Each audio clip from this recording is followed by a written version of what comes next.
ሰላም እንዴት ናችሁ? የስለ ምግብ ሚዲያ ቤተሰቦች ዛሬ ሁላችንም ስለምናውቀውና ስለምንወደው ኩከምበር እናያለን ማለት ነው። በቆይታችን ኩከምበር እየተባለ የሚጠራው የአትክልት ዝርያ በዓለም ላይ በከፍተኛ ደረጃ ከሚመረቱ የአትክልት አይነቶች አራተኛ ደረጃ ላይ ይገኛል። ኩከምበር ምግባችን ላይ ስንጨምረው በጣም የሚያድስና አልሚ ምግብ ከመሆኑ በላይ በውስጡ በርካታ የጤና ጥቅሞችና የተለያዩ አጠቃቀሞችን የያዘ ተአምረኛ አትክልት ነው። ኩከምበር በዋነኝነት የሚታወቀው ከ95% በላይ በሆነ የውሃ ይዘቱ ሲሆን በተጨማሪም የተለያዩ አይነት ቫይታሚኖችን፣ ማዕድናትንና አንቲኦክሲዳንትን ይዟል። አንቲኦክሲዳንት ስንል በሰውነታችን ውስጥ የሚገኙ ጎጂ ህዋሳትን ወይም ጎጂ ንጥረ ነገሮችን የሚዋጉ ውህዶች ማለት ነው። ሰውነታችን ለማነቃቃት፣ እርጥበትን ለመጠበቅና አጠቃላይ ጤናችን ለመንከባከብ እጅግ በጣም ጠቃሚ ነው።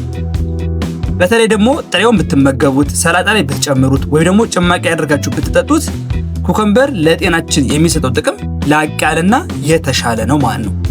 ይህንን በቀላሉ የሚገኝ አትክልት በምግብ ገበታው ላይ ማካተት ለምን እንደሚያስፈልገውት ስለ ምግብ ሚዲያ ከዚህ እንደሚከተለው የኩከምበርን የጤና ጥቅሞች በዝርዝር ያስረዳቸዋል ማለት ነው፣ ወይም ደግሞ በዝርዝር ያሳያቸዋል። ኩከምበርን በመመገባችን ልናገኛቸው የምንችላቸውን የጤና በረከቶች ከዚህ እንደሚከተለው በዝርዝር እናያለን።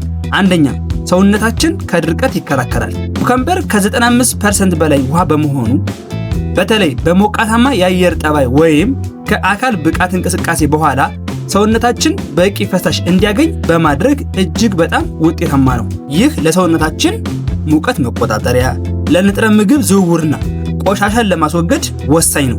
እንደ አጠቃላይ በሰውነት ውስጥ ያለውን የፈሳሽ ሚዛን በመጠበቅ እና ከድርቀት ወይም ዲሃይድሬሽን በመከላከል ትልቅ ሚና ይጫወታል። ሁለተኛ፣ በንጥረ ነገሮች የበለጸገ ነው። ኩከምበር ዝቅተኛ የካሎሪ መጠን ቢኖረውም በጣም ጠቃሚ የሆኑ ንጥረ ነገሮችን ይዟል። ከነዚህም መካከል ስናይ ቫይታሚን ኬ እናገኛለን። ለደም መርጋትና ለአጥንት ጤንነት እጅጉኑ ጠቃሚ ነው። ሌላው ደግሞ ቫይታሚን ሲን ይዟል። ቫይታሚን ሲ የበሽታ መከላከያ አቅምና የቆዳ ጤንነትን ይደግፋል። እንዲሁም ፖታሺየምን በመያዝም ይታወቃል። ጤናማ የደም ግፊትና የሰውነት ፈሳሽ ሚዛንን ለመጠበቅ ወሳኝ ሚና ይጫወታል። እንዲሁም ኩከምበር ማግኔዥየምን ይዟል። ለጡንቻና ለነርቭ ስራ እንዲሁም የደም ስኳርና የደም ግፊትን ለመቆጣጠር ይረዳል። ከነዚህ ውጭ ደግሞ አንቲኦክሲዳንትን ይዟል። እነዚህ ውህዶች በሰውነታችን ውስጥ ያሉ ጎጂ ህዋሳትን ወይም ደግሞ በእንግሊዝኛ ፍሪ ራዲካልስ ብለን የምንጠራቸውን በመዋጋት እንደ ካንሰር፣ የልብ ህመምና የስኳር በሽታ ያሉ ስር የሰደዱ በሽታዎችን ተጋላጭነት ይቀንሳል። ሶስተኛ፣ ክብደትን ለመቆጣጠር ይረዳል።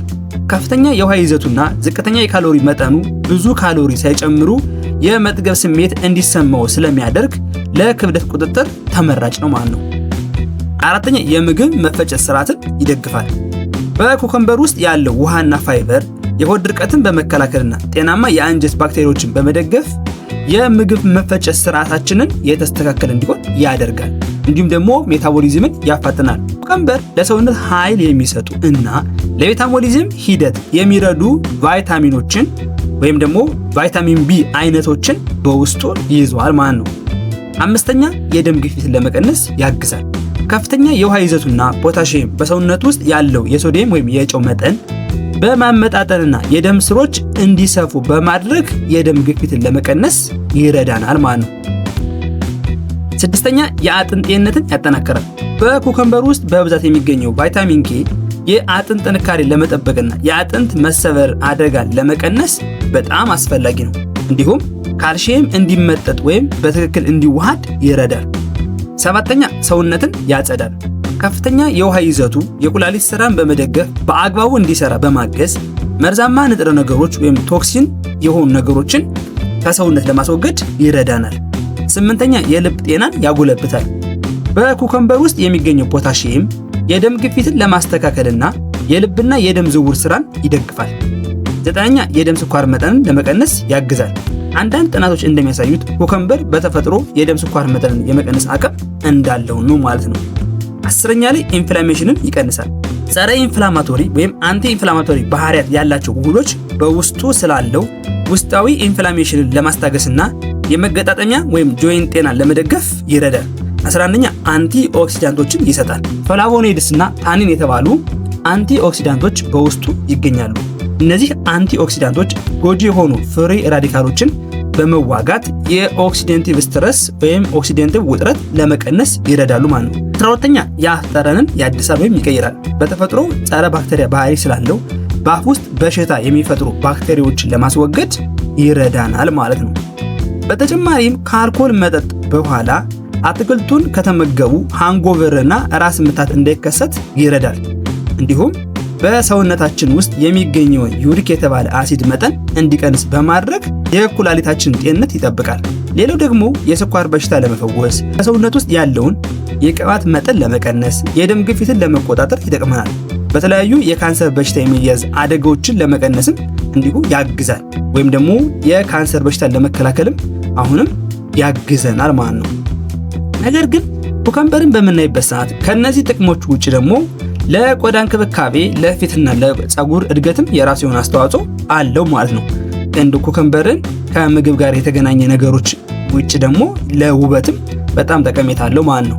ስለዚህ ከቆዳ እንክብካቤ አንጻር ወይም ከቆዳና ከውበት ጤና አንጻር ስናየው በውስጡ ያሉት አንቲ ኦክሲዳንቶችና ቫይታሚኖች ቆዳን በማረጋጋት ቆዳን ያበርዳል፣ እብጠትን በመቀነስ እንዲሁም ቆዳችን ተፈጥሯዊ ወዝ እንዲኖረው ያግዛል ማለት ነው። ቆዳችን ሲቆጣ፣ ሲቀላ ወይም በፀሐይ ሲቃጠል ኩከምበርን መጠቀም ቆዳን የማቀዝቀዝና የማረጋጋት ባህሪ አለው ማለት ነው። እንዲሁም ደግሞ የአይን እብጠትንና ጥቁረትን ይቀንሳል። የቀዘቀዘ የኩከምበር ቁራጭ አይን ላይ ማስቀመጥ በጠዋት የሚከሰት የአይን እብጠትን እና ከአይን ስር ያለ ጥቁረትን ለመቀነስ የሚረዳ የታወቀ ዘዴ ነው ማለት ነው። ኩከምበር ቫይታሚን ሲ እና ቤታ ካሮቲን ስላለው ለአይን እይታ ጥራትና ጤንነትም በጣም ወሳኝ ነው ማለት ነው። እንዲሁም ቆዳን ያረሰርሳል፣ እርጅናን ይከላከላል። ኩከምበር በርካታ የውበት መጠበቂያ ምርቶች ውስጥ የሚገባ ሲሆን ቆዳን በማርጠብና የቆዳን መሸብሸብን ይከላከላል ማለት ነው። በቤት ውስጥ የሚዘጋጅ የፊት ማስክ ሆኖ ማገልገል ይችላል ማለት ነው። ኩከምበርን ከማር ወይም ከእርጎ ጋር በመቀላቀል ቆዳን የሚያድስ የፊት ማስክ በቀላሉ ማዘጋጀት ይችላሉ ማለት ነው። እንዲሁም ደግሞ ለፀጉር ጤናና ጥንካሬም ያገለግላል። ሲሊካ እና አንቲኦክሲዳንቶች ጠንካራ፣ አንጸባራቂና ጤናማ ፀጉር እንዲኖረን ይረዱናል ማለት ነው። እነዚህ ነገሮች ደግሞ ምን ውስጥ ማግኘት እንችላለን ማለት ነው? ኩከምበር ውስጥ ማግኘት እንችላለን ማለት ነው። ሌላ ኩከምበር ውስጥ ደግሞ ሰውነትን የሚያድሱ መጠጦችን ልናገኝ እንችላለን። ወይም ደግሞ ኩከምበርን በመጠቀም ሰውነትን የሚያድሱ መጠጦችን ማግኘት እንችላለን። አንደኛ የኩከምበር ውሃ ነው ማለት ነው። ውሃችን ውስጥ የተቆራረጠ ኩከምበር ጨምሮ መጠጣት ሰውነታችን በቂ ፈሳሽ እንዲያገኝ ከማድረጉም በላይ ልዩ የሆነ ጣዕምን ይሰጣል። በተጨማሪ ጣዕም ሎሚ ወይም ሜንት መጨመር ይቻላል ማለት ነው። እንደም ደግሞ ስሙዚና ጁስ ማድረግ ይቻላል። ኩከምበርን ከሌሎች አትክልቶችና ፍራፍሬዎች ጋር በመቀላቀል የሚያድስና ጤናማ ስሙዚ ወይም ጁስ መስራት ይቻላል። በአጠቃላይ ኩከምበር ለሰውነታችን በቂ ፈሳሽ ከማቅረቡ በላይ ጠቃሚ በሆኑ ንጥረ ነገሮች የተሞላ በመሆኑ ከውስጥ ጤንነታችን አንስቶ እስከ ውጫዊ የቆዳ ውበታችን ድረስ ሰፊ ጠቀሜታዎችን ይሰጠናል ማለት ነው። ስለ ምግብ ሚዲያ ኩከምበርን በየቀኑ በአመጋገባችን እንዲሁም ደግሞ በውበት አጠባበቅ ልምዳችን ውስጥ ማካተት ለአጠቃላይ ጤናችንና ጥንካሬያችን ትልቅ አስተዋጽኦ ያደርጋል የሚል መልእክት ማስተላለፍ እንፈልጋለን። እርስዎ ኩከምበርን በምን መልኩ መጠቀም ይወዳሉ የሚል ጥያቄ በማቅረብ ሐሳቡና ተሞክሮውን ከታች ባለው አስተያየት መስጫ ወይም ደግሞ የኮሜንት መስጫው ላይ እንዲያጋሩን እየጠየቅን ኩከምበርን ይጠቀሙ፣ ጤናውን ይጠብቁ በማለት የዛሬ ቆይታችን ይሄን ይመስል ነበር። በሌላ ቪዲዮ እስከምንገናኝ ሰላም ሁኑ።